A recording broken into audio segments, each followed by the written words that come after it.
Татарстанда яшәүчеләргә җылылык өчен түләү квитанцияләре килә башлады.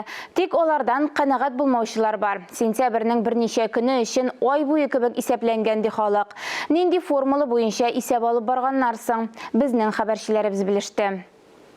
Вот в сентябре нам дали отопление на 3 дня. Оплатить мы будем также за весь месяц около 2500. Казанның Можайский урамында яшәүчеләр өчен кайнар батареялар бер яктан шатлыкта, икенче яктан көенештә. Сентябрь аенда һәр җылылык гигакалориясе кадерлегә әйләнә. Җылытуны һәр вакыт сентябрь азагында 27-се, 28-се, 29-ы тирәләрендә бирәләр. Шул 2-3 көн өчен без тулы бер ай итеп түләргә тиеш. Без бу йортта яшәүчеләр шалтыратып та карадык. Интернет аша да аңлатуларын тырыштык.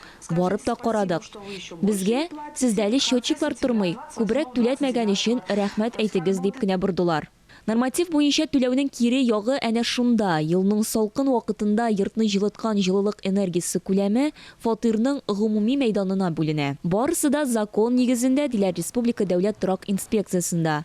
Җылылык өчен фактик рәвештә түли торган йортларда урамда салкынайту белән түләү арта.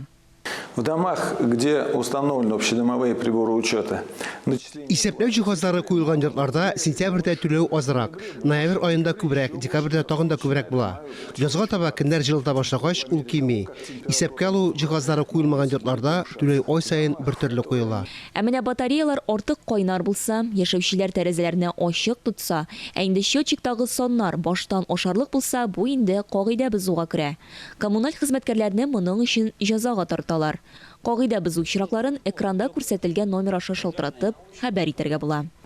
Айзлә Батырханова, Инна Данилова, Ирек Хамидуллин, Татарстан яңалыклары.